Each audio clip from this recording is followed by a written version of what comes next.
The arena was huge, a circle of metal and stone deep inside the heart of the alien capital. Its walls were covered with banners from 100 conquered worlds. Billions watched from screens across the galaxy. Today was not just a fight. It was a message. It was meant to show that humans were weak, that they were finished. And at the center of it all stood one man, Commander Elias Ward. Elias looked small compared to the towering aliens around him. He wore no armor, he had no weapon. He only had a worn combat uniform and scars from battles long lost. The crowd laughed when they saw him. Some hissed, others threw scraps of metal into the arena. Above them, the voice of the Arbiter, the supreme judge of the galactic empire, boomed like thunder. Today, the Arbiter declared, humanity's last warrior will face the champion of the Threxians. Watch and learn, for no flesh can stop a railgun. The audience roared with approval. They had seen this before many times. Species after species had been crushed here. None had survived, and humans, they were considered the weakest of them all. Elias did not speak. He stood still, breathing slowly, his eyes locked on the massive creature stepping into the arena. The Threxian champion was a beast, 3 meters tall, wrapped in living armor, its eyes glowing like molten fire. It carried a railgun fused into its arm, a weapon that could tear through starship hulls. The champion grinned, showing rows of jagged teeth. "Human," it hissed, "I will make this fast, your death will be a gift." The crowd laughed again, but Elias didn't move. He had fought for 20 years from the burning cities of Earth to the frozen moons of Vega. He had lost friends, brothers, and a home. He was tired, but he was not broken. He knew this was the last fight, and he had promised himself he would not fall on his knees. Not here, not today. The Arbiter raised a claw. "Begin." The champion didn't hesitate. The railgun charged with a deafening whine. Sparks danced along the barrel. The ground shook under its power. And then the shot. A piece of metal accelerated to impossible speed screamed across the arena. It was faster than sound, faster than thought. To the crowd, it was already over.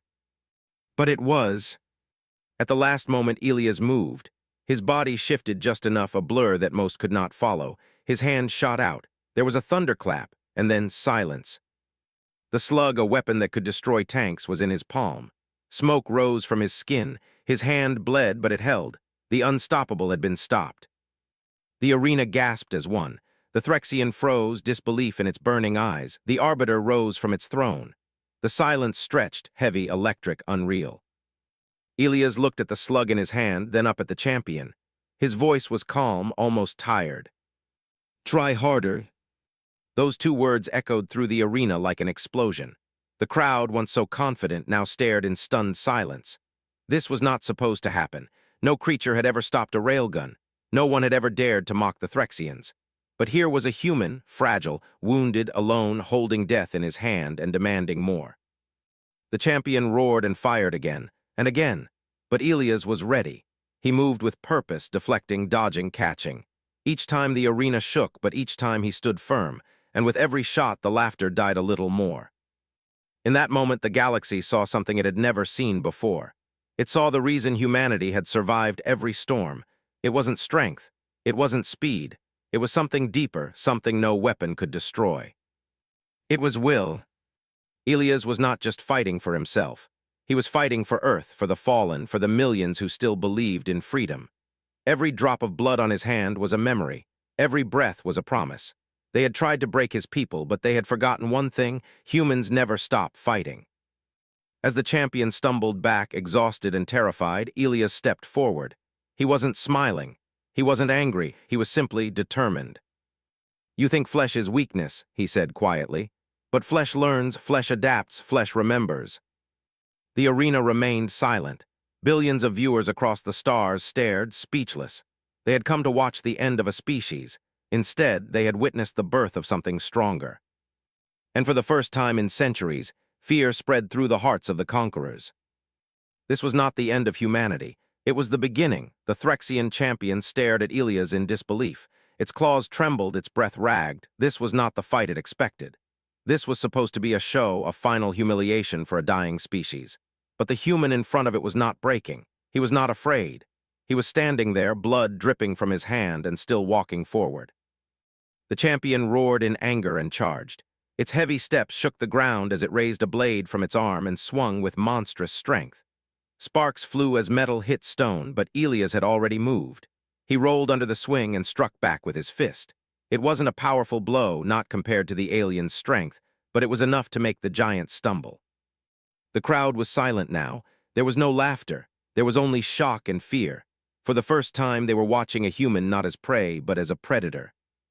"You don't understand," Elias said, his voice low but clear. "You think this is about winning. It's not. It's about showing you that we will never kneel." The champion roared again and swung harder, faster. The blade cut through the air with deadly speed. It grazed Elias' shoulder, drawing blood, but he did not stop. He stepped in close and slammed his fist into the alien's chest. The creature staggered back, roaring in pain and rage. "You think we are weak," Elias said, breathing heavily. "But weakness teaches us how to survive. Weakness teaches us how to fight." The alien lunged again, but this time Elias caught its arm and twisted. Bones cracked. The champion screamed. Elias grabbed the railgun still attached to its arm and turned it upward. The weapon roared and the shot went into the ceiling. The arena shook as dust and debris rained down. "Humans don't fight because we love war," Elias continued, his voice growing stronger. "We fight because we love what's behind us, our families, our homes, our hope." The champion swung wildly, but it was losing strength. Its movements grew slower, weaker. Elias saw his chance. With a final burst of strength, he drove his knee into the alien's chest and shoved it to the ground. The great champion of the Threxians, the undefeated warrior feared across galaxies, lay broken and defeated in the dirt. The crowd did not cheer. They did not speak. The silence was heavier than any noise. Elias stood over his fallen enemy, chest heaving, blood still dripping from his wounded hand. He looked up at the Arbiter, who stared down from its high throne, eyes wide with disbelief. "It's over," Elias said. "Not because I killed your champion, but because you now understand. You cannot break us." The Arbiter's voice trembled. You are only one man." Elias shook his head slowly. "I am one man today. Tomorrow there will be more, and the day after that even more, because now they know we can fight back." The words spread through the arena like fire. Soldiers, officials, citizens, all felt a chill they had never known before. The image of a single human catching a railgun slug and defeating their greatest warrior would never be forgotten. It would become a story whispered in dark halls, shouted in rebellion, painted on walls across the galaxy. When Elias walked out of the arena, he did not raise his fists or celebrate. He walked slowly, every step heavy with pain but also with pride. The cameras followed him. Billions watched in silence. Somewhere in the corners of the galaxy, hope began to grow. On worlds enslaved for generations, people lifted their heads. On ships filled with prisoners, eyes lit with new courage. If a single human could do the impossible, maybe they could too. Elias stopped at the exit and turned one last time to face the arena. The Threxian champion still lay broken. The Arbiter still sat frozen on its throne. "Tell them," Elias said softly, "tell them humanity isn't done." And with that, he walked out into the light. Not as a soldier, not as a survivor, but as a symbol. Across the stars, the legend spread. The story of the man who caught a railgun slug and told his enemies to try harder. The story of the species that refused to die.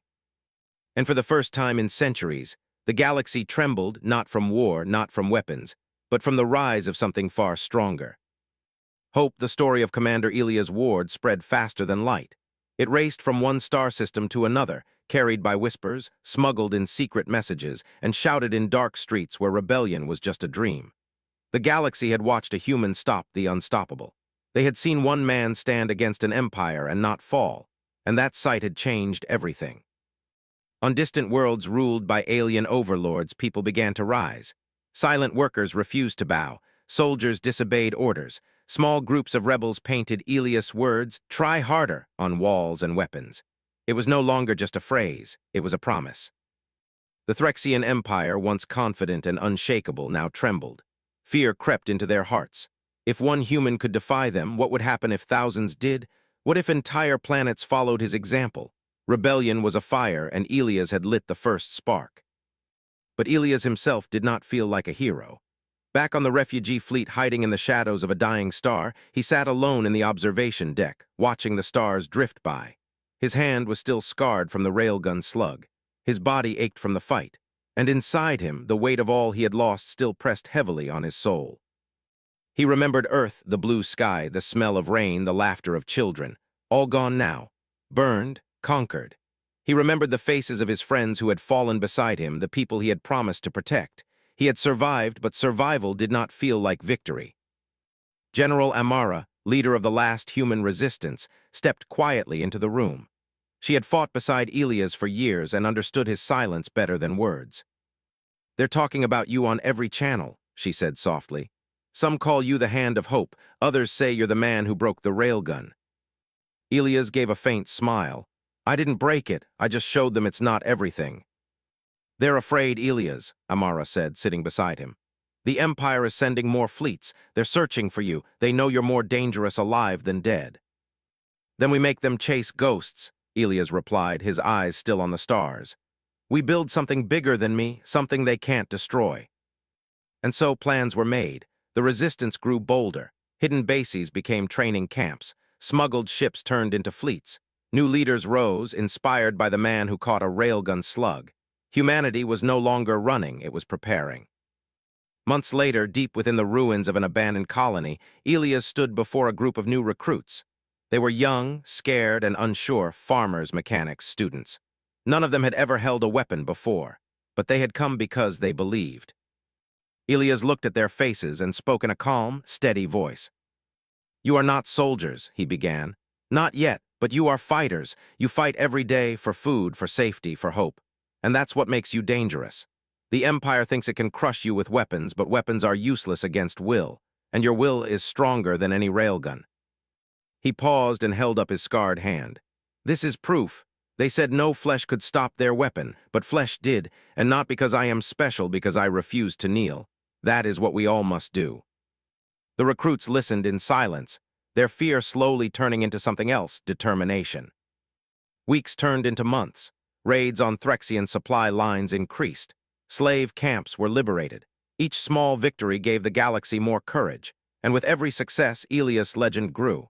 He was no longer just a man, he was a symbol of resistance, a reminder that even the mightiest empire could bleed. But the Threxians were not idle. They gathered their armies, forged new weapons, and prepared a final strike. They planned to end humanity once and for all, to crush the rebellion before it became unstoppable.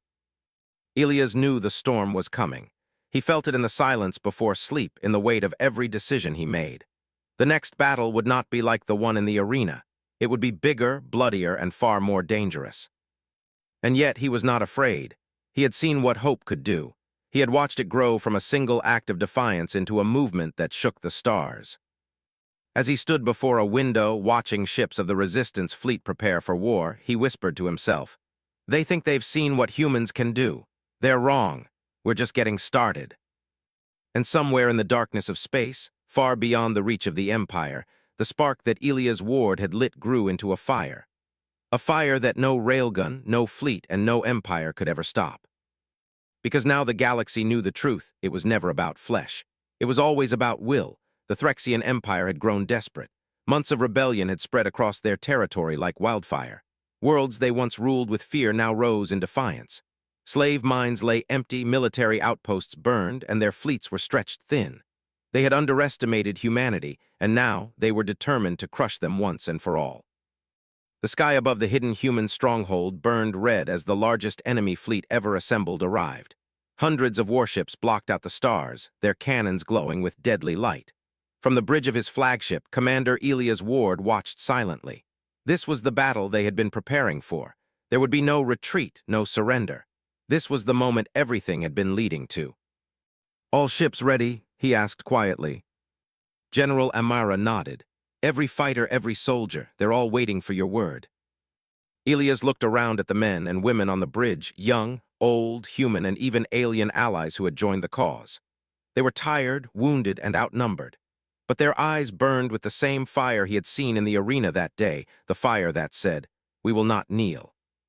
He took a deep breath, "Then we fight." The battle began like thunder. Lasers and rail slugs lit up the void.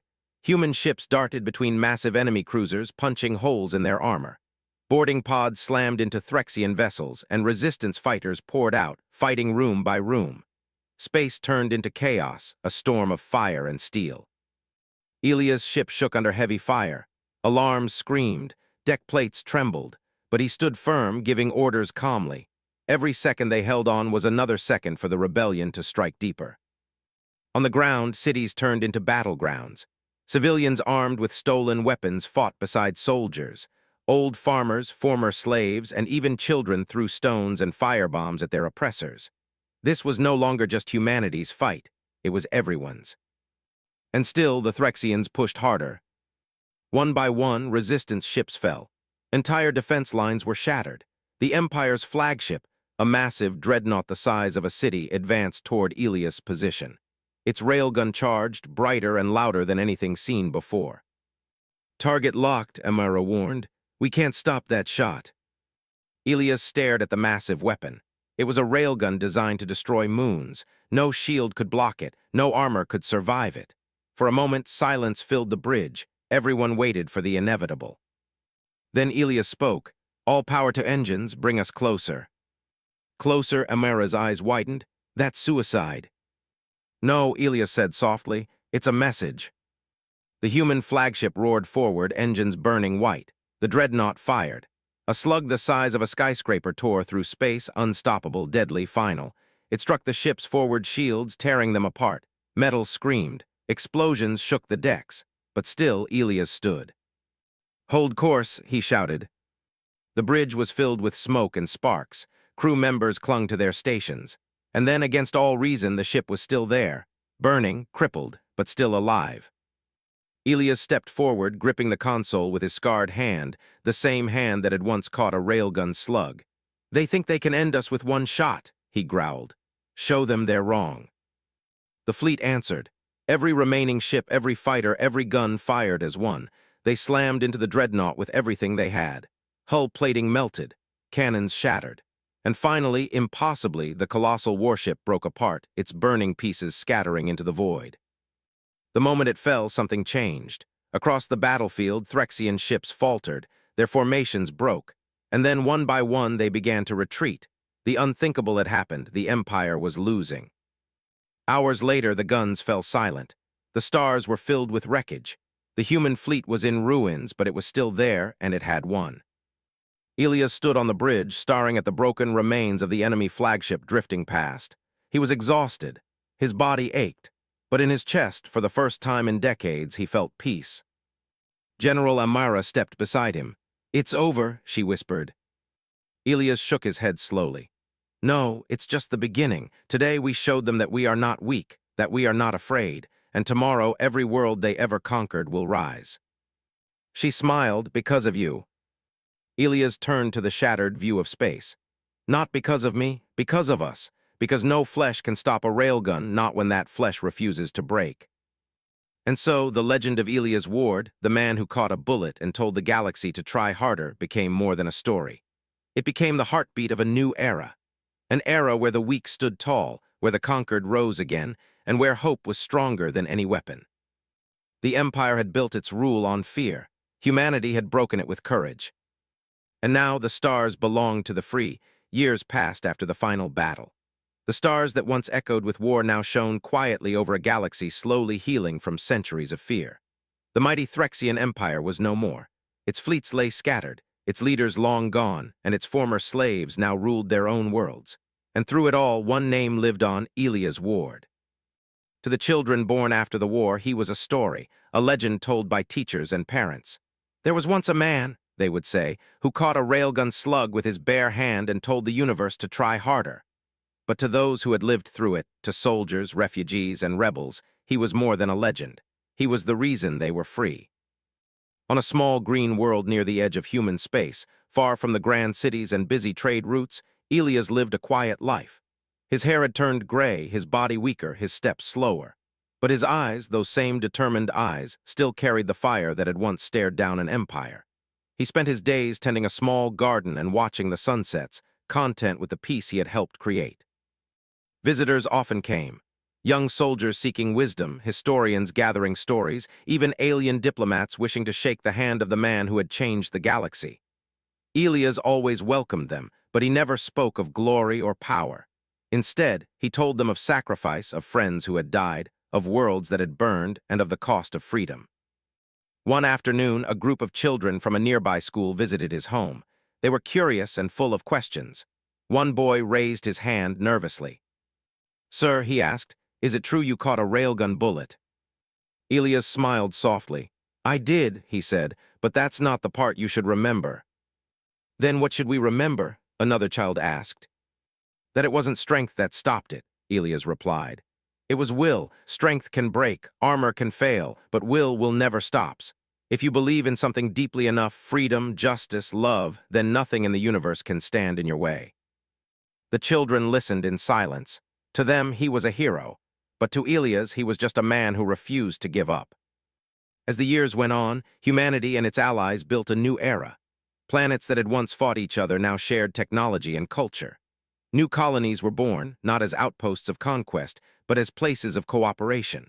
And everywhere, from the smallest asteroid settlement to the largest capital world, statues of Elias Ward stood as a reminder of what courage could do. But Elias himself never visited those statues. He preferred the quiet, the sound of wind through the trees, the laughter of children playing nearby. War had taught him that peace was not built on grand speeches or monuments. It was built on ordinary moments, small acts of kindness, shared meals, hands held in the dark. One evening, as the sun dipped below the horizon, Elias sat on his porch, a warm blanket over his knees. Amara, now an old friend and leader of the Galactic Council, visited him. They shared tea and watched the stars appear one by one. "They still talk about you," she said with a gentle smile. "Some even call you the father of the new galaxy." Elias chuckled softly. "I'm just a soldier who got lucky." "No," Amara replied. "You're the man who taught us to stand." They sat in silence for a long while. Finally, Elias looked up at the night sky, the same sky he had once fought under, now peaceful and full of promise. "You know," he said quietly, "I used to think strength was about fighting, but I was wrong. Strength is about protecting. It's about holding on to the people and things you love, no matter how hard the universe tries to take them from you." Amara nodded. "And you did that." Elias smiled faintly. "We all did." Not long after, the man who had once stopped a railgun passed away peacefully in his sleep. There was no war cry, no dramatic farewell, just a quiet ending to a long, hard life. But his death was not the end of his story. Across the galaxy, lights were dimmed in mourning. Millions gathered under the stars to remember the man who had given them hope. And in every corner of space, people whispered the words that had once shaken an empire: "Try harder." Generations later, children would still learn his name. Soldiers would still swear oaths in his memory. And when darkness threatened the galaxy again, they would remember the human who had caught the unstoppable and said no. Because legends do not die. They live on in hearts, in stories, and in the courage to stand when the universe says kneel. And as long as that courage lived, no empire, no weapon, no railgun would ever stop humanity again. Decades passed after the death of Commander Elias Ward. The galaxy he had helped build was still growing, still learning, still healing. But as the years turned into centuries, stories of his courage became myths and myths became legends. His name was written in the stars, carved into monuments, and taught in every school. Yet even legends cast long shadows, and peace, no matter how strong, is never permanent. A new generation had come into power. They had never seen the cruelty of the Threxian Empire. They had never known the fear of living under oppression. They had grown up in a galaxy of freedom and plenty, a galaxy built on the sacrifices of those before them. But comfort can make hearts soft, and soft hearts forget how hard it was to win the right to be free. On the distant world of Veyron, whispers of a new power were rising. A group calling themselves the Dominion was growing stronger. They spoke of order, strength, and unity, words once used by the Threxians. They promised protection but demanded obedience. They promised safety but stole freedom. And slowly, planet by planet, people began to kneel again. Among those watching this dark tide was a young woman named Lyra Ward, the great-granddaughter of Elias Ward. She had his eyes, the same fire in her soul, and the same stubborn will that refused to break. But unlike her ancestor, Lyra had never seen war. She had only heard stories told by her grandmother, who would sit by the fire and speak of the man who had caught a railgun slug and said, "Try harder." Those stories had shaped Lyra's heart. They had taught her that courage was not about fighting, but about standing, even when standing seemed hopeless. And now, with the Dominion spreading like a disease, she felt the same pull her great-grandfather once did, the call to resist. Lyra joined the Resistance, a small, scattered group of rebels who refused to bow to the Dominion's growing control. They were few and poorly armed, but they carried something stronger than weapons. They carried belief. And belief, as history had proven, could shake empires. One night, as she sat beside a fire in a hidden base on the moon of Dravon, Lyra listened to an old veteran speak. He had once fought beside Ilias in the final war. His hair was white now, his voice rough with age. "Your great-grandfather didn't fight because he wanted glory," the old man said quietly. "He fought because he couldn't stand seeing others live in chains. And if he were here now, he'd tell you the same thing he told the galaxy: try harder." Lyra nodded. "Then I will." The next day, she led her first mission, a raid on a Dominion supply ship. It was risky, maybe even suicidal, but the Resistance needed weapons, and more importantly, they needed a victory. As their small craft approached the massive warship, Lyra's heart pounded in her chest. She remembered the stories, the lessons, the legacy. "This is for every world that forgot," she whispered. They struck fast and hard. Explosions rocked the enemy vessel. Alarms blared. Soldiers scrambled. Lyra and her team fought fiercely, their determination outmatching their numbers. And when the mission was done, the Dominion's ship lay in ruins, its supplies gone, its troops defeated. The victory was small, but its echo was huge. Across the stars, others who had remained silent began to rise. New cells formed, protests erupted, planets declared independence. The words of Ilias Ward, once buried under time and comfort, were spoken again.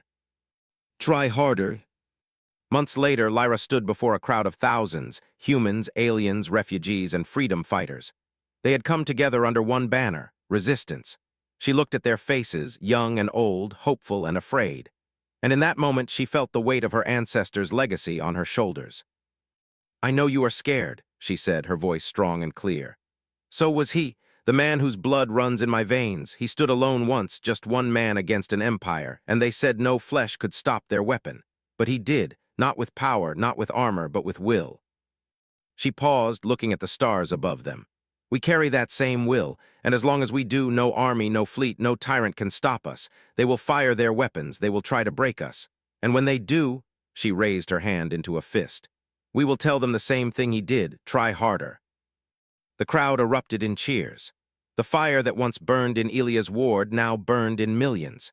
The fight was not over, it never truly would be.